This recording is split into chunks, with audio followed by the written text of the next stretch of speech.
Hey guys, welcome to government jobs Gyan YouTube channel. Guys, आज की इस वीडियो में हम बात करेंगे यूपी पुलिस की एक नई recruitment notification online form apply process के बारे में।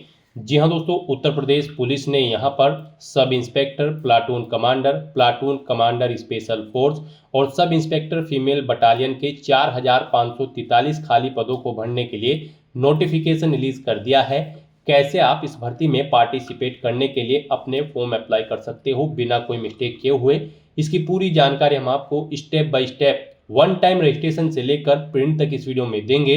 बस आपको इस वीडियो को स्किप के बिना शुरू से लेकर एंड तक देखना है। उसके बाद वीडियो पसंद आए तो इसे लाइक और शेयर कर दें। चैनल पर नए हो तो इसे सब्सक्राइब कर लें। साथ ही साथ आपको फॉर्म अप्लाई करते हुए जो भी प्रॉब्लम फेस हो रही है उन सभी का हल आपको इस वीडियो में मिल जाएगा। जैसे कि यहाँ पर कैसे आपको अपना फोटो और सिग्नेचर अपलोड करने हैं, कैसे आपको अपना लाइव फोटो कैप्चर करना है, कैसे आपको अपने डॉक्यूमेंट्स अपलोड करने हैं, कौन सा डॉक्यूमेंट आपको किस तरह से कितने केबी में अपलोड करना है, कैसे आपको अपनी क्वालिफिकेशन की डिटेल देनी है, सभी प्रॉब्लम के हल आपको इस वीडियो में मिल जाएंगे। बस आपको एंड तक हमारे साथ इस वीडियो में बने रहना है। तो बिना कोई वक्त गंवाए चलिए शुरू करते हैं। आपको इस वीडियो की डिस्क्रिप्शन बॉक्स में हमारी वेबसाइट IND-sarkari-naukri.in के इस पेज का लिंक मिल जाएगा। यहाँ पर आपको इस भर्ती के रिगार्डिंग सभी डिटेल्स प्रोवाइड कर दी गई है। Uttar Pradesh police recruitment and promotion board UPPRPB ने यहाँ पर sub inspector civil police male female, platoon commander PAC, platoon commander special force और सब इंस्पेक्टर फीमेल बटालियन के खाली पदों को भरने के लिए नोटिफिकेशन रिलीज कर दिया है। यहाँ पर टोटल 4,543 वैकेंसीज है।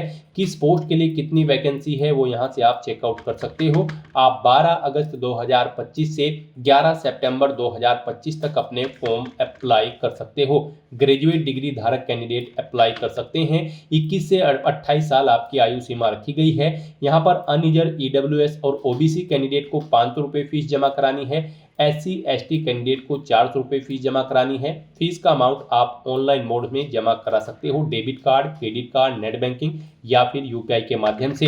यहाँ पर सिलेक्शन आपका written exam, physical efficiency test, document verification और फिजिकल मेजरमेंट टेस्ट के आधार पर होगा। यहाँ पर फिजिकल क्राइटेरिया आप चेकआउट कर सकते हो, मेल कैंडिडेट के लिए क्या है और फीमेल के लिए क्या है।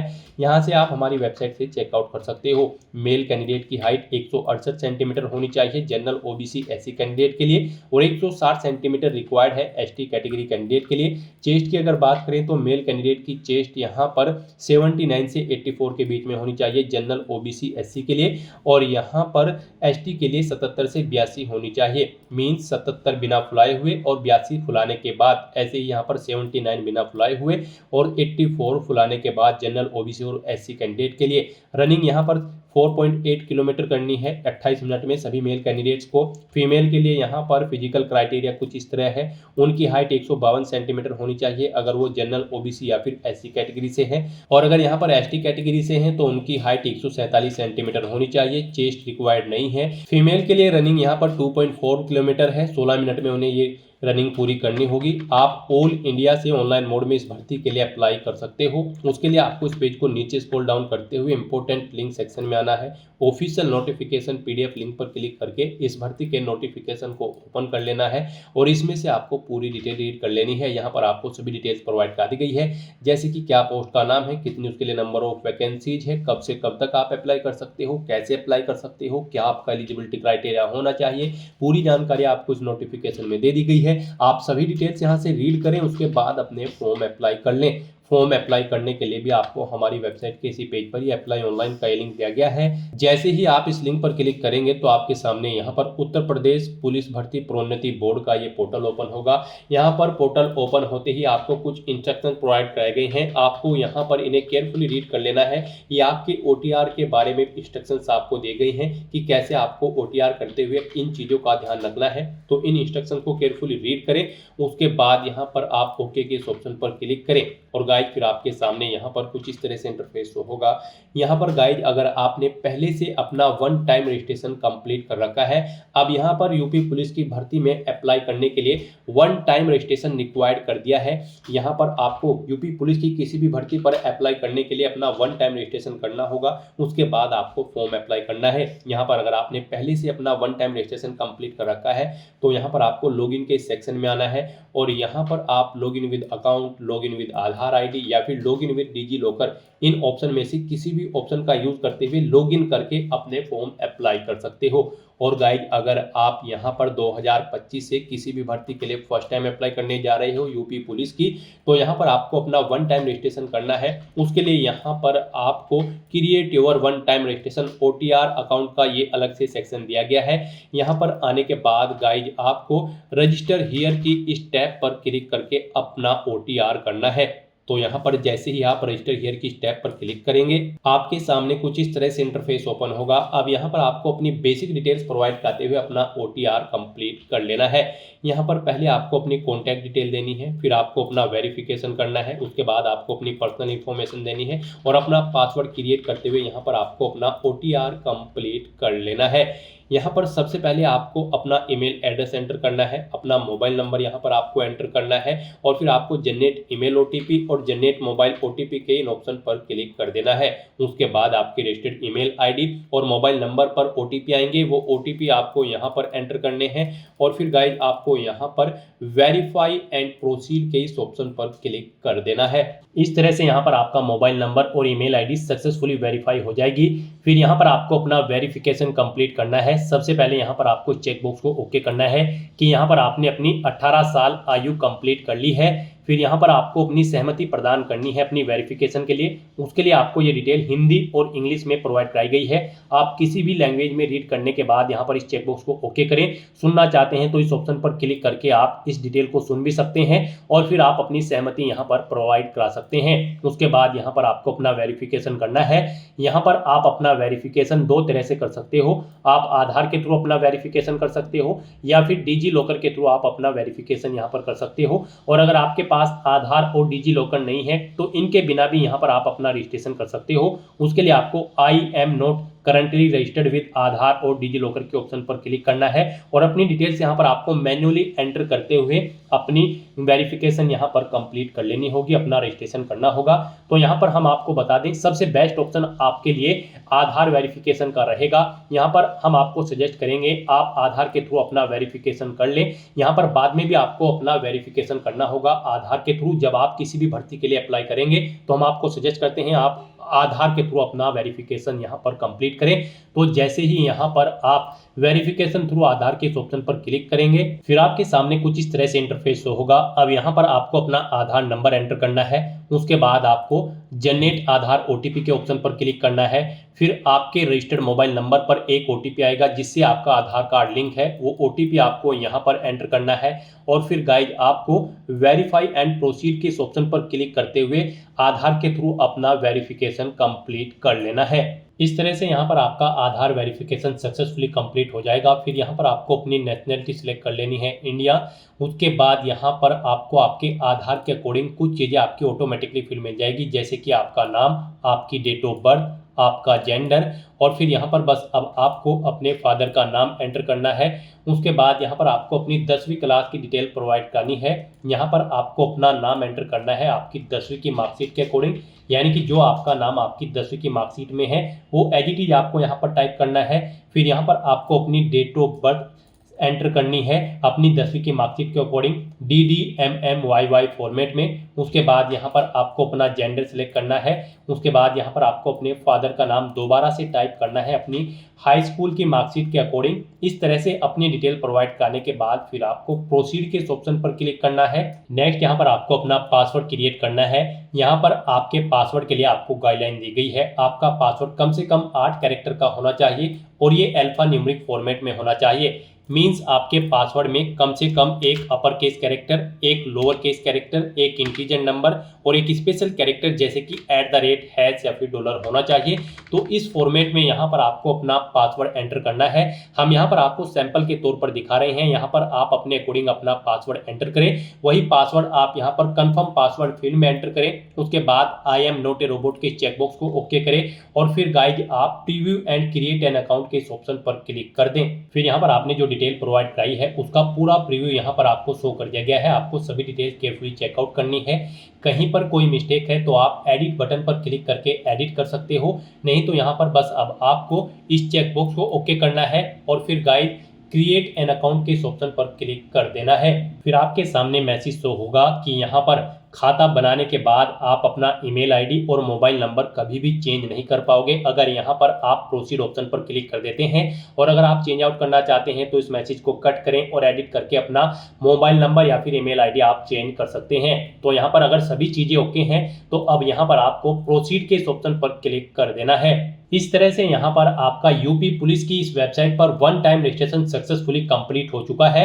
अब यहाँ पर आपको इन तीनों ऑप्शन में से किसी भी ऑप्शन का यूज करते हुए अपने डैशबोर्ड में लॉगिन करके अपना फॉर्म अप्लाई कर लेना है। यहाँ पर आप login with account, login with Aadhaar ID, login with DigiLocker के इस ऑप्शन पर क्लिक करके किसी भी ऑप्शन का यूज करते हुए आप लॉगिन करें और फिर अपना फॉर्म अप्लाई कर ले। यहाँ पर अगर आप लॉगिन विद अकाउंट के ऑप्शन पर क्लिक करते हैं फिर आपके सामने कुछ इस तरह से इंटरफेस ओपन होगा। अब गाइस यहाँ पर आपको अपना मोबाइल नंबर एंटर करना है या फिर ईमेल आईडी एंटर करनी है। अपना पासवर्ड आपको एंटर करना है जो आपने OTR करते हुए क्रिएट किया है। फिर यहाँ पर आपको लॉगिन के इस ऑप्शन पर क्लिक कर देना है। उसके बाद आपके सामने यहाँ पर 2 फैक्टर ऑथेंटिकेशन मोड ओपन होगा। अब यहाँ पर आपको एक OTP सबमिट करना है अपनी ईमेल आईडी पर या फिर मोबाइल नंबर पर। आप इनमें से किसी भी ऑप्शन पर क्लिक करें, सेंड OTP टू ईमेल या फिर सेंड OTP टू फोन। उसके बाद आपकी ईमेल आईडी या फोन पर एक OTP आएगा जिस पर आप क्लिक करेंगे जिस भी ऑप्शन पर, वो OTP आपको यहाँ पर एंटर कर देना है और उसके बाद फिर गाइस यहाँ पर आपको लॉगिन के इस ऑप्शन पर क्लिक कर देना है। नेक्स्ट आपके सामने यहाँ पर कुछ इस तरह से आपका डैशबोर्ड ओपन हो जाएगा। अब गाइस यहाँ पर आपको कुछ इन इंस्ट्रक्शंस को रीड कर लेना है फॉर्म अप्लाई करने से पहले और फिर यहाँ पर आपको अपना फॉर्म अप्लाई करने के लिए ऑनलाइन एप्लीकेशन की स्टेप पर क्लिक करना है या फिर आपको यहाँ पर ऑनलाइन एप्लीकेशन की सेकंड टैब पर क्लिक कर देना है। इनमें से आप किसी भी टैब पर क्लिक करें। उसके बाद यहाँ पर आपको यूपी पुलिस SI और अन्य पोस्ट की जो ये भर्ती निकली है उसका ये सेक्शन यहाँ पर आपको शो कर दिया गया है। अब यहाँ पर इस भर्ती में अप्लाई करने के लिए गाइज आपको इस चेकबॉक्स को ओके करना है और फिर आपको यहाँ पर अप्लाई की इस टैब पर क्लिक कर देना है। नेक्स्ट आपके सामने कुछ इस तरह से इंटरफेस ओपन होगा। यहाँ पर आपका एप्लीकेशन फॉर्म स्टार्ट हो चुका है। यहाँ पर गाइज आपको अपने एप्लीकेशन फॉर्म में सबसे पहले अपनी पर्सनल डिटेल देनी है, फिर आपको कुछ अन्य डिटेल्स देनी है, अपनी क्वालिफिकेशन की डिटेल आपको देनी है, फिर यहाँ पर आपको अपना फोटो, सिग्नेचर और डॉक्यूमेंट्स अपलोड करने हैं, फिर यहाँ पर आपको पोस्ट प्रेफरेंस देनी है और अपने फॉर्म का प्रीव्यू चेकआउट करते हुए और फीस पेमेंट कर देना है और अपना फॉर्म सबमिट कर देना है। तो इन स्टेप्स को यहाँ पर आपको अपनी इस एप्लीकेशन फॉर्म में 1 बाय 1 करके कंप्लीट करना है। तो यहाँ पर अपने इन स्टेप्स को कंप्लीट करने के लिए अब आपकी पर्सनल डिटेल का सेक्शन स्टार्ट हो चुका है। यहाँ पर आने के बाद आपको कुछ चीज़ें आपकी ऑटोमेटिकली फिर मिल जाएगी जो आपने यहाँ पर रजिस्ट्रेशन टाइम पर प्रोवाइड कराई थी जब आपने अपना OTR किया था, जैसे कि आपका नाम, आपकी ईमेल आईडी, आपका मोबाइल नंबर, आपकी डेट ऑफ बर्थ, ये चीज़ें आपको ऑटोमेटिकली फिर मिल जाएगी। बस यहाँ पर अब आपको अपनी मदर का नाम एंटर करना है। उसके बाद यहाँ पर आपको अपना मैरिटल स्टेटस सेलेक्ट कर लेना है, आप मैरिड हो या फिर अनमैरिड या फिर डाइवोर्स या फिर विडोवर, आप अपने अकॉर्डिंग यहाँ पर ऑप्शन सेलेक्ट करें। फिर आपसे पूछा गया कि क्या आप उत्तर प्रदेश के मूल निवासी हैं, अगर हैं तो आप यस करेंगे। फिर अपने डोमिसाइल सर्टिफिकेट की डिटेल देंगे। डोमिसाइल सर्टिफिकेट इशूइंग डिस्ट्रिक्ट आपको सेलेक्ट करना है, यानी कि किस डिस्ट्रिक्ट से आपके पास डोमिसाइल सर्टिफिकेट है वो डिस्ट्रिक्ट यहाँ पर आप सेलेक्ट करें। फिर किस अथॉरिटी ने आपको इशू किया है वो यहाँ पर आप सेलेक्ट करें, ADM, city magistrate, DM, SDM या फिर तहसीलदार। आप अपने अकॉर्डिंग ऑप्शन सेलेक्ट करें। किस डेट को इशू हुआ है वो डेट आप सेलेक्ट करें, अपने डोमिसाइल सर्टिफिकेट का एप्लीकेशन नंबर एंटर करें, उसका सीरियल नंबर यहाँ पर आप एंटर करें। और अगर आप यूपी के निवासी नहीं हैं तो आप सिंपली यहाँ पर नो ऑप्शन सेलेक्ट करेंगे। फिर यहाँ पर आप उत्तर प्रदेश के मूल निवासी नहीं हैं तो आपको अनारक्षित श्रेणी में माना जाएगा, यानी कि जनरल कैटेगरी में आपको काउंट किया जाएगा। चाहे आप एससी है, एसटी है या फिर ओबीसी है तो आपको जनरल कैटेगरी में यहाँ पर काउंट किया जाएगा अगर आप उत्तर प्रदेश के निवासी नहीं हो। फिर यहाँ पर आपको कुछ भी डिटेल प्रोवाइड नहीं करानी होगी। यूपी से हैं तो आपको अपनी डोमिसाइल सर्टिफिकेट की डिटेल यहाँ पर देनी होगी। फिर यहाँ पर आपको अपनी कैटेगरी सिलेक्ट करनी है, आप किस कैटेगरी से बिलोंग करते हैं, जनरल, एससी, एसटी, ओबीसी या फिर ईडब्ल्यूएस, आप अपने अकॉर्डिंग ऑप्शन सेलेक्ट करें। यहाँ पर अगर आप रिजर्व कैटेगरी से बिलोंग करते हैं तो फिर आपको अपना कैटेगरी सर्टिफिकेट भी यहाँ पर उसकी डिटेल देनी होगी। उसके लिए यहाँ पर आपको category certificate issuing district select करना है, किस डिस्ट्रिक्ट से आपके पास आपका कैटेगरी सर्टिफिकेट है। उसके बाद आपको किस रैंक के अधिकारी ने वो इशू किया है, ADM, city magistrate, DM, SDM या फिर तहसीलदार, आप अपने अकॉर्डिंग ऑप्शन सेलेक्ट करें। किस डेट को इशू हुआ है वो डेट सेलेक्ट करें और फिर यहाँ पर उसका एप्लीकेशन नंबर एंटर करें, सीरियल नंबर एंटर करें। उसके बाद यहाँ पर आपको अपने एड्रेस की डिटेल प्रोवाइड करनी है। यहाँ पर आपको अपना कोरोस्पोंडेंस एड्रेस एंटर करना है, फिर आपको अपना परमानेंट एड्रेस एंटर करना है। और यहाँ पर अगर आपका परमानेंट एड्रेस आपके कोरोस्पोंडेंस एड्रेस के अकॉर्डिंग सेम है तो आप इस चेकबॉक्स को ओके कर देंगे, ऑटोमेटिकली आपका परमानेंट एड्रेस आपके कोरोस्पोंडेंस एड्रेस के अकॉर्डिंग फिल हो जाएगा। उसके बाद यहाँ पर आपको अपना होम डिस्ट्रिक्ट सेलेक्ट करना है, अपना स्टेट सेलेक्ट करना है, फिर अपना डिस्ट्रिक्ट आपको सेलेक्ट कर लेना है। स्टेट के अकॉर्डिंग यहाँ पर आपको आपका डिस्ट्रिक्ट शो कर दिया जाएगा। इस तरह से अपनी ये सभी डिटेल्स प्रोवाइड करने के बाद गाइज फिर आपको सेव के इस ऑप्शन पर क्लिक करना है, अपनी सभी डिटेल्स को यहाँ पर सेव कर देना है और उसके बाद आपको नेक्स्ट के इस ऑप्शन पर क्लिक कर देना है। नेक्स्ट यहाँ पर आपको अपनी कुछ और डिटेल्स प्रोवाइड करनी है। यहाँ पर आपसे पूछा गया है कि क्या आप स्वतंत्रता संग्राम सेनानी आश्रित हैं, अगर हैं तो आप यस करेंगे और फिर उसकी डिटेल देंगे। जैसे कि यहाँ पर स्वतंत्रता संग्राम सेनानी आश्रित प्रमाण पत्र जारी करने वाला जिला आपको सेलेक्ट करना है, यानी कि किस जिले से हैं। फिर यहाँ पर आपको स्वतंत्रता संग्राम सेनानी आश्रित प्रमाण पत्र जारी करने की तिथि सेलेक्ट करनी है, फिर उस प्रमाण पत्र का सीरियल नंबर आपको देना है, फिर आपको किस अथॉरिटी ने इशू किया है उसकी डेजिग्नेशन यहाँ पर आपको एंटर करनी है, जैसे कि डीएम, तहसीलदार या फिर सिटी मजिस्ट्रेट, आप अपने अकॉर्डिंग यहाँ पर एंटर करें। और अगर आप यहाँ पर स्वतंत्रता संग्राम सेनानी के आश्रित नहीं हैं तो आप सिंपली यहाँ पर नो ऑप्शन सेलेक्ट करेंगे, फिर आपको आगे की डिटेल नहीं देनी होगी। फिर यहाँ पर आपसे पूछा गया है कि क्या आप एक सर्विसमैन हैं, अगर हैं तो आप यस करेंगे। कब आपने ज्वाइन की थी अपनी सर्विस वो डेट सेलेक्ट करें, कब डिस्चार्ज हुए हैं वो डेट सेलेक्ट करें। इन डेट के अकॉर्डिंग यहाँ पर आपकी सर्विस कैलकुलेट करके आपको ईयर, मंथ और डेज में शो कर दी जाएगी। और अगर आप एक सर्विसमैन कैंडिडेट नहीं हैं तो सिंपली यहाँ पर आप नो ऑप्शन सेलेक्ट करेंगे, आगे की डिटेल फिर आपको नहीं देनी होगी, वो डिसेबल कर दी जाएगी। फिर आपसे पूछा गया है कि क्या यहाँ पर आप उत्तर प्रदेश के राज्य के कर्मचारी हैं और आपके पास अपेक्षित प्रमाण पत्र हैं, अगर है तो आप यस करेंगे और फिर उसकी डिटेल प्रोवाइड कराएंगे। फिर यहाँ पर आपसे पूछा गया है कब आपने राज्य की सेवा शुरू की थी, यानी कि अपनी जॉब स्टार्ट की थी, वो डेट आपको सेलेक्ट करनी है। फिर यहाँ पर आपको एनओसी इशू कब हुई थी वो डेट आपको सेलेक्ट करनी है। फिर इनके अकॉर्डिंग आपकी यहाँ पर सेवा की अवधि कैलकुलेट करके आपको शो कर दी जाएगी। एनओसी का सीरियल नंबर यहाँ पर आपको देना होगा अपनी, फिर एनओसी आपको किस अथॉरिटी ने इशू कराई है उसका यहाँ पर आपको रैंक देना होगा, डेजिग्नेशन देनी होगी। इस तरह से अपनी डिटेल यहाँ पर आपको फिल करनी है। और अगर आप यहाँ पर राज्य के कर्मचारी नहीं है उत्तर प्रदेश के, आप सिंपली नो ऑप्शन सेलेक्ट करेंगे और फिर इस तरह से अपनी डिटेल प्रोवाइड करने के बाद गाइज आपको सेव के इस ऑप्शन पर क्लिक करके अपनी सभी डिटेल सेव कर देनी है और उसके बाद फिर आपको नेक्स्ट के इस ऑप्शन पर क्लिक कर देना है। नेक्स्ट यहाँ पर आपको अपनी एजुकेशनल क्वालिफिकेशन की डिटेल प्रोवाइड करनी है। गाइज यहाँ पर यूपी पुलिस सब इंस्पेक्टर और प्लाटून कमांडर की इस भर्ती में पार्टिसिपेट करने के लिए आपके पास ग्रेजुएट डिग्री होनी जरूरी है, किसी वेल रिकॉग्नाइज्ड यूनिवर्सिटी से, या फिर इसके इक्विवेलेंट क्वालिफिकेशन होनी चाहिए। ग्रेजुएशन आपकी किसी भी डिसिप्लिन में हो, यहाँ पर आप एलिजिबल हैं, अप्लाई कर सकते हैं। तो यहाँ पर अब आपको अपनी क्वालिफिकेशन की डिटेल देनी है। सबसे पहले यहाँ पर आपको अपनी 10वीं क्लास की डिटेल प्रोवाइड करनी होगी जो कि मैंडेटरी है। फिर आपको अपनी 12वीं क्लास की डिटेल प्रोवाइड करनी है, वो भी मैंडेटरी है। और उसके बाद आपको अपनी डिग्री की डिटेल यहाँ पर प्रोवाइड करनी है, ग्रेजुएट डिग्री की या फिर इसके इक्विवेलेंट अगर आपके पास कोई क्वालिफिकेशन है तो उसकी डिटेल आपको देनी होगी। तो यहाँ पर 10वीं क्लास की डिटेल प्रोवाइड करने के लिए सबसे पहले आपको बोर्ड का नाम सेलेक्ट करना है। जिस बोर्ड से आपने अपनी 10वीं क्लास पास आउट की है। फिर यहाँ पर आपको पासिंग डे, मंथ और ईयर सेलेक्ट कर लेना है जब आपने अपनी 10वीं क्लास पास आउट की थी। आपको अपनी 10वीं क्लास का रोल नंबर यहाँ पर एंटर करना है। फिर आपको अपने 10वीं क्लास का जो सर्टिफिकेट है उसका सीरियल नंबर यहाँ पर एंटर करना है और उसके बाद फिर आपको ऐड किस ऑप्शन पर क्लिक करके अपनी 10वीं क्लास की डिटेल को यहाँ पर ऐड कर देना है। इस तरह से यहाँ पर आपको अपनी 10वीं क्लास की डिटेल ऐड कर देनी है। यहाँ पर इसमें अगर आप एडिट करना चाहते हैं तो आप पेंसिल के इस ऑप्शन पर क्लिक करें और एडिट कर लें। इसे डिलीट करना चाहते हैं तो डिलीट के इस ऑप्शन पर क्लिक करके आप इसे डिलीट भी कर सकते हैं। इस तरह से यहाँ पर आपकी 10वीं क्लास की डिटेल ऐड हो चुकी है।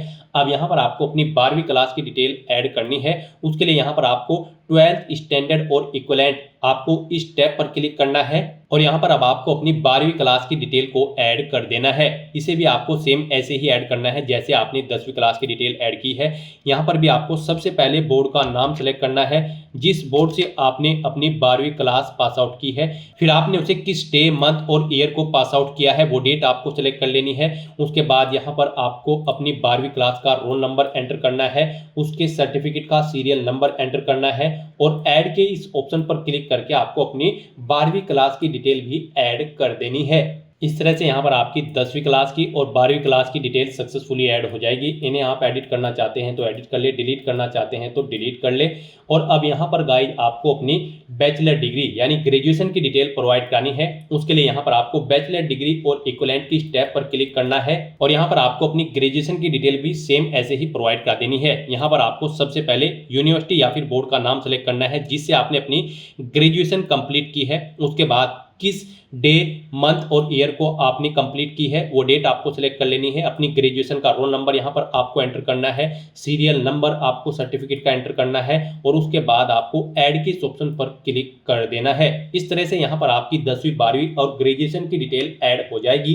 इस तरह से अपनी क्वालिफिकेशन की सभी डिटेल्स ऐड करने के बाद फिर आपको यहाँ पर नेक्स्ट के इस ऑप्शन पर क्लिक कर देना है। नेक्स्ट यहाँ पर आपको अपने डॉक्यूमेंट अपलोड करने हैं और अपना लाइव फोटो कैप्चर करना है और सिग्नेचर अपलोड करने हैं। यहाँ पर आपको अपना डोमिसाइल सर्टिफिकेट अपलोड करना है, 10वीं क्लास का सर्टिफिकेट और मार्कशीट, 12वीं क्लास का सर्टिफिकेट मार्कशीट और बैचलर डिग्री का सर्टिफिकेट और मार्कशीट यहाँ पर आपको अपलोड करनी है। और अगर आप रिजर्व कैटेगरी से बिलोंग करते हैं तो फिर आपको अपना कास्ट सर्टिफिकेट भी यहाँ पर अपलोड करना होगा। अपने इन डॉक्यूमेंट्स को अपलोड करने के लिए गाइज आपको यहाँ पर अपलोड के इन ऑप्शन पर क्लिक करना है। आप जिस भी डॉक्यूमेंट को अपलोड करेंगे उसके सामने यहाँ पर आपको ये एरो का चिन्ह दिया गया है, आपको अपलोड के इस चिन्ह पर क्लिक करना है। उसके बाद यहाँ पर आपके सामने कुछ इस तरह से इंटरफेस शो होगा। अब यहाँ पर आपको आपके जो ये डॉक्यूमेंट है ये 1 MB से कम होने चाहिए, PDF फॉर्मेट में आपके ये डॉक्यूमेंट होने चाहिए। तो अपने डॉक्यूमेंट्स को अपलोड करने के लिए आपको ब्राउज के इस ऑप्शन पर क्लिक करना है, फाइल को सेलेक्ट कर लेना है और फिर आपको यहाँ पर सेव के इस ऑप्शन पर क्लिक करके अपने इन डॉक्यूमेंट्स को 1 बाय 1 करके अपलोड यहाँ पर आपको कर देना है। और फिर यहाँ पर आप व्यू के इन ऑप्शन पर क्लिक करके आप जिस भी डॉक्यूमेंट को अपलोड करेंगे उसके सामने आपको यहाँ पर व्यू का ऑप्शन दिया गया है। आप इन ऑप्शन पर क्लिक करके इन्हें व्यू कर लें। गलती से कुछ गलत डॉक्यूमेंट अपलोड हो गया है तो आप डिलीट के ऑप्शन पर क्लिक करके डिलीट भी कर सकते हैं। तो इस तरह से आपको अपने इन सभी डॉक्यूमेंट्स को अपलोड कर देना है। उसके बाद यहाँ पर आपको अपना लाइव फोटो कैप्चर करना है। इसके लिए भी आपको गाइडलाइन दी गई है। यहाँ पर जब आप अपना लाइव फोटो कैप्चर करेंगे अपने वेब कैमरा या फिर मोबाइल फोन से तो यहाँ पर आपका जो फोटो होगा वो बिना टोपी, बिना चश्मे के होना चाहिए। फ्रंट व्यू आपका बिल्कुल बेस्ट होना चाहिए। यहाँ पर जब आप अपना फोटो कैप्चर करेंगे तो आपके चेहरे की विशेषताएं स्पष्ट होनी चाहिए। किसी भी वस्तु जैसे मास्क, बाल, कपड़ा, छाया, आभूषण आदि से ढका नहीं होना चाहिए। चेहरे के मुख्य भाग जैसे कि माथा, आंखें, नाक और ठुड्डी बालों, कपड़ों या छाया से ढके नहीं होने चाहिए। यहाँ पर अगर आप चश्मा पहनते हैं तो फोटो में चश्मे पर चमक, प्रतिबिंब नहीं होना चाहिए और आंखें आपकी स्पष्ट रूप से दिखाई देनी चाहिए जब आप अपना लाइव फोटो कैप्चर करेंगे। और आपको ये भी सुनिश्चित करना होगा कि फोटो की जो पृष्ठभूमि है वो साफ और सादी हो, जिसमें कोई भी ध्यान भटकाने वाली चीज या वस्तु न हो, यानी कि आपके फोटो का बैकग्राउंड प्लेन होना चाहिए, व्हाइट। यहाँ पर अपना लाइव फोटो कैप्चर करने के लिए आपको कैप्चर लाइव इमेज के ऑप्शन पर क्लिक करना है। फिर यहाँ पर आपके सामने कुछ इस तरह से इंटरफेस शो होगा। गाइज आपको इस सर्कल के अंतर्गत अपना हेड रखना है। अपना प्रॉपर पोजीशन में सर आपको इस सर्कल के अंतर्गत लाना है, अपनी आंखों को यहाँ पर आपको ब्लिंक करना है और फिर आपको कैप्चर के ऑप्शन पर क्लिक करते हुए अपना लाइव फोटो यहाँ पर कैप्चर कर लेना है। साथ ही साथ यहाँ पर आपको कुछ रिजेक्टेबल एग्जाम्पल भी दिए गए हैं। आप यहाँ पर सैंपल ऑफ फ्यू रिजेक्टेबल फोटोज के इस ऑप्शन पर क्लिक करें, यहाँ से आप चेकआउट कर सकते हो। इन फॉर्मेट्स में यहाँ पर आपके फोटो रिजेक्टेबल होंगे और इस फॉर्मेट में आपका फोटो यहाँ पर एक्सेप्टेबल होगा। तो यहाँ पर सभी दिशा निर्देश को ध्यान में रखते हुए आपको अपना लाइव फोटो कैप्चर कर लेना है अपने वेब कैमरा या फिर मोबाइल फोन के थ्रू। उसके बाद यहाँ पर आपको अपने सिग्नेचर अपलोड करने हैं। सिग्नेचर के लिए भी आपको गाइडलाइन दी गई है। यहाँ पर आपके जो सिग्नेचर होंगे वो व्हाइट पेपर पर ब्लैंक इंक पेन से होने चाहिए एक बॉक्स के अंदर। उस बॉक्स का साइज 50 mm इंटू 20 mm होना चाहिए, यानी कि यहाँ पर उसकी पिक्सल्स में अगर बात करें तो आपका जो बॉक्स होगा उसकी विड्थ यहाँ पर 140 पिक्सल होनी चाहिए, हाइट 60 पिक्सल होनी चाहिए। फिर यहाँ पर आपको जो अपने सिग्नेचर करने हैं वो कैपिटल लेटर्स में नहीं करने हैं, स्मॉल लेटर्स में आपको अपने सिग्नेचर यहाँ पर करने होंगे। सिग्नेचर की फाइल का फॉर्मेट जेपीजी, जेपीईजी या फिर जेपीई होना चाहिए। यहाँ पर आकार हम आपको ऑलरेडी बता चुके हैं, 50 mm से 20 mm के बीच में, यानी कि 140 इंटू 60 पिक्सल के जो बॉक्स होगा उसमें आपके सिग्नेचर होने चाहिए। और यहाँ पर आपके सिग्नेचर की फाइल का साइज 5 KB से 20 KB के बीच में होना चाहिए। हस्ताक्षर केवल आवेदक के ही होने चाहिए, किसी और के नहीं होने चाहिए। अगर आपके हस्ताक्षर यहाँ पर वेरीफाई नहीं होंगे तो फिर आपका एप्लीकेशन फॉर्म रिजेक्ट हो सकता है। गाइस, यहाँ पर इन गाइडलाइंस को ध्यान में रखते हुए अपने इन सभी डॉक्यूमेंट्स को आपको अपलोड कर देना है। और यहाँ पर जब आप अपने डॉक्यूमेंट अपलोड कर रहे हैं, इनका साइज कम या ज़्यादा है तो आप इन्हें दी गई गाइडलाइंस के अकॉर्डिंग सेट कर सकते हैं। उसके लिए आपको सिंपली कुछ नहीं करना है, ये कोई रॉकेट साइंस नहीं है। यहाँ पर आपको अपने इंटरनेट ब्राउजर पर जाना है, वहाँ पर गूगल में जाकर आपको इमेज रिसाइजर टाइप करना है। मल्टीपल ऑनलाइन वेबसाइट ओपन होंगी, किसी भी वेबसाइट को ओपन करें, वहाँ पर आप जिस डॉक्यूमेंट का साइज दी गई रिक्वायरमेंट के अकॉर्डिंग आप सेट करना चाहते हैं उसे आप अपलोड करें और दी गई रिक्वायरमेंट के अकॉर्डिंग उसका साइज सेट करके उसे डाउनलोड करके यहाँ पर आप अपलोड कर दें। इस तरह से यहाँ पर आपको अपने डॉक्यूमेंट अपलोड करने के बाद, लाइव फोटो कैप्चर करने के बाद और सिग्नेचर अपलोड करने के बाद सेव के इस ऑप्शन पर क्लिक करना है और अपने इन सभी डॉक्यूमेंट्स को आपको सेव कर देना है। और उसके बाद फिर यहाँ पर आपको नेक्स्ट के इस ऑप्शन पर क्लिक कर देना है। नेक्स्ट यहाँ पर आपको अपनी पोस्ट प्रेफरेंस देनी है। यहाँ पर आप जिस पोस्ट को फर्स्ट नंबर पर प्रेफरेंस देना चाहते हैं उसके सामने के प्लस के ऑप्शन पर आप फर्स्ट नंबर पर क्लिक करेंगे, वो यहाँ पर फर्स्ट नंबर पर ऐड हो जाएगी। और जिसे आप सेकंड, थर्ड जिस भी नंबर पर रखना चाहते हैं उसके सामने प्लस के निशान पर आपको उसी नंबर पर क्लिक करना है। इस तरह से यहाँ पर आप अपनी पोस्ट प्रेफरेंस प्रोवाइड कर सकते हो। फिर आपको इस पेज को नीचे स्क्रॉल डाउन करना है, इस चेक बॉक्स को ओके करना है। यहाँ पर आपसे पूछा गया कि आपने जिन पदों के लिए आवेदन करने में रुचि रखी है उसके लिए आपने अपनी पोस्ट प्रेफरेंस की जांच कर ली है। उसके बाद आपसे पूछा गया कि क्या आपके पास कंप्यूटर में ओ लेवल का प्रमाण पत्र है, अगर है तो आप यस करेंगे और फिर यहाँ पर आप अपना ओ लेवल का प्रमाण पत्र अपलोड करेंगे। आपको यहाँ पर ब्राउज के इस ऑप्शन पर क्लिक करना है, फाइल को सिलेक्ट कर लेना है और अपना ओ लेवल का कंप्यूटर सर्टिफिकेट यहाँ पर आपको अपलोड कर देना है। इस फाइल का साइज आपका यहाँ पर 1024 KB से कम होना चाहिए, पीडीएफ फॉर्मेट में आपकी ये फाइल होनी चाहिए। और गाइज, अगर यहाँ पर आपके पास ओ लेवल सर्टिफिकेट नहीं है कंप्यूटर में तो यहाँ पर आपको नो ऑप्शन सेलेक्ट कर लेना है। अगर आपके पास ये सर्टिफिकेट होगा तो फिर यहाँ पर आपको प्रेफरेंस दी जाएगी इस भर्ती में, नहीं है तो कोई बात नहीं। फिर यहाँ पर आपसे पूछा गया है कि क्या आप टेरिटोरियल आर्मी में सेवा दी है आपने कभी, अगर दी है तो आप यस करेंगे और फिर यहाँ पर आप अपना सेवा प्रमाण पत्र अपलोड करेंगे। उसके लिए भी आपको ब्राउज के इस ऑप्शन पर क्लिक करना है, फाइल को सिलेक्ट कर लेना है और उसे यहाँ पर अपलोड कर देना है। इस फाइल का साइज भी यहाँ पर 1024 KB से कम होना चाहिए, पीडीएफ फॉर्मेट में आपकी ये फाइल होनी चाहिए। नहीं की है आपने यहाँ पर सेवा तो आप नो ऑप्शन सेलेक्ट करेंगे। उसके बाद आपसे पूछा गया है कि क्या आपके पास एनसीसी का बी सर्टिफिकेट है, अगर है तो आप यस करें और फिर यहाँ पर अपना सर्टिफिकेट आप अपलोड कर दें। ब्राउज के ऑप्शन पर क्लिक करें, फाइल को सिलेक्ट करें और उसे यहाँ पर आप अपलोड कर दें। 1024 KB से कम पीडीएफ फॉर्मेट में आपकी फाइल होनी चाहिए। यहाँ पर अगर आपके पास ये डॉक्यूमेंट्स होंगे तो आपको यहाँ पर प्रेफरेंस दिया जाएगा इस भर्ती में, नहीं है तो कोई बात नहीं। फिर यहाँ पर आपको इस पेज को नीचे स्क्रॉल डाउन करना है। उसके बाद आपको डिक्लेरेशन सेक्शन में आना है और इस घोषणा पत्र को पढ़ना है। यहाँ पर आपको इन्हें केयरफुली रीड करना है। मैंने विज्ञप्ति का अध्ययन किया है और मैं इसे समझ लिया है तथा स्वयं को इन पदों के लिए आवेदन करने हेतु पात्र पाया है। इन डिटेल्स को आपको 1 बाय 1 करके रीड आउट कर लेना है और इन सभी चेकबॉक्सेस को आपको 1 बाय 1 करके ओके कर देना है। फिर यहाँ पर आपको एडिशनल डिटेल देनी है। यहाँ पर आपसे पूछा गया है कि क्या आप घोषणा करते हैं या फिर करती हैं कि आप अविवाहित या फिर विधुर या फिर विधवा है, या आप केवल एक ही जीवित पति या फिर पत्नी है, और आप यह भी घोषणा करते हैं या फिर करती हैं कि आपने ऐसी स्त्री या पुरुष से विवाह नहीं किया है जिसका पहले से पति या फिर पत्नी जीवित है। तो यहाँ पर आपको येस या नो ऑप्शन सेलेक्ट करना है। आप इन डिटेल्स को केयरफुली रीड करें और अपने अकॉर्डिंग येस या नो में यहाँ पर आप ऑप्शन प्रोवाइड करा दें। फिर यहाँ पर आपसे पूछा गया कि क्या आपको कभी किसी स्थापित न्यायालय के द्वारा कभी भी दोषी नहीं ठहराया गया है। तो यहाँ पर आप येस या नो अपने अकॉर्डिंग ऑप्शन सेलेक्ट करें। आप घोषणा करते हैं या फिर करती हैं कि आपने कभी भी राजकीय सेवा से आपको बर्खास्त नहीं किया गया है। यहाँ पर आप येस या नो अपने अकॉर्डिंग ऑप्शन सेलेक्ट करें। तो इन डिटेल्स को आपको केयरफुली रीड करना है, येस या नो में अपना आंसर प्रोवाइड करना है, पेज को नीचे स्क्रॉल डाउन करना है, यहाँ पर आपको अपना पैलेस एंटर करना है और फिर गाइड आपको यहाँ पर प्रीव्यू एप्लीकेशन के इस ऑप्शन पर क्लिक कर देना है। फिर यहाँ पर अब तक आपने जो पीछे फॉर्म फिल किया है उसका पूरा प्रीव्यू आपको शो कर दिया गया है। आपको सभी डिटेल्स केयरफुली चेकआउट करनी है, पेज को नीचे स्क्रॉल डाउन करना है और आपको इस चेकबॉक्स को ओके करना है।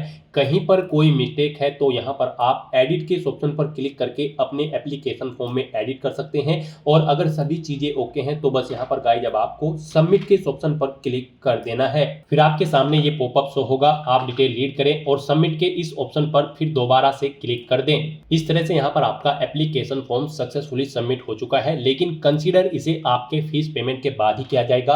अब यहाँ पर आपको अपनी कैटेगरी के अकॉर्डिंग एप्लीकेशन फीस का अमाउंट पे करना है। गाइस यहाँ पर जनरल, ओबीसी और ईडब्ल्यूएस कैंडिडेट के लिए 500 रुपये फीस है। एससी एसटी कैंडिडेट के लिए 400 रुपये फीस यहाँ पर तय की गई है। फीस का अमाउंट आप ऑनलाइन मोड से जमा करा सकते हो। तो यहाँ पर अब आपको अपना फीस पेमेंट करने के लिए पे विद एसबीआई ई पे के इस ऑप्शन पर क्लिक करना है। फिर आपके सामने ये पॉपअप शो होगा। अब यहाँ पर आप इस चेकबॉक्स को ओके करें और उसके बाद फिर गाइड आगे बढ़ें /प्रोसीड के इस ऑप्शन पर क्लिक कर दें। नेक्स्ट आपके सामने फीस पेमेंट का इंटरफेस ओपन हो जाएगा। अब यहाँ पर आप debit card, credit card, prepaid card, internet banking या फिर यूपीआई के माध्यम से आप अपना फीस पेमेंट कर सकते हो। यूपीआई यहाँ पर आपके लिए सबसे बेस्ट और इजी ऑप्शन रहेगा।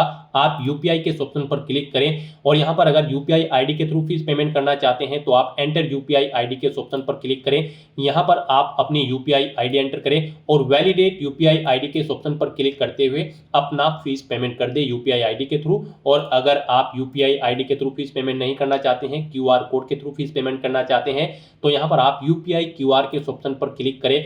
फिर यहाँ पर आप पे नाउ के इस ऑप्शन पर क्लिक करें। उसके बाद यहाँ पर आपको ये क्यूआर कोड शो कर दिया जाएगा। आप इसे अपने यूपीआई से स्कैन करें और अपना फीस पेमेंट कर दें। सक्सेसफुली फीस पेमेंट करने के बाद यहाँ पर आपके एप्लीकेशन फॉर्म की सभी टास्क कंप्लीट हो जाएगी। उसके बाद आपको अपने एप्लीकेशन फॉर्म का एक हार्ड कॉपी प्रिंट आउट ले लेना है फ्यूचर यूज के लिए, फ्यूचर रेफरेंस के लिए। फिर यहाँ पर आप अपने डैशबोर्ड में आकर अपने एप्लीकेशन फॉर्म का स्टेटस चेकआउट कर सकते हो कि आपका एप्लीकेशन फॉर्म यहाँ पर सक्सेसफुली सबमिट हो चुका है या फिर नहीं। और यहाँ से भी आप व्यू एप्लीकेशन के इस ऑप्शन पर क्लिक करके अपने एप्लीकेशन फॉर्म का एक हार्ड कॉपी प्रिंट आउट ले सकते हो फ्यूचर यूज के लिए, फ्यूचर रेफरेंस के लिए। तो दोस्तों ऐसे आप यूपी पुलिस सब इंस्पेक्टर और प्लाटून कमांडर के 4543 खाली पदों को भरने के लिए अपने फॉर्म अप्लाई कर सकते हो स्टेप बाय स्टेप, बिना कोई मिस्टेक किए हुए। आज की इस वीडियो में बस इतना ही। आई होप ये वीडियो आपको पसंद आई होगी। अगर पसंद आई हो तो इसे लाइक और शेयर करें, चैनल पर नए हो तो इसे सब्सक्राइब कर लें। Thanks for watching.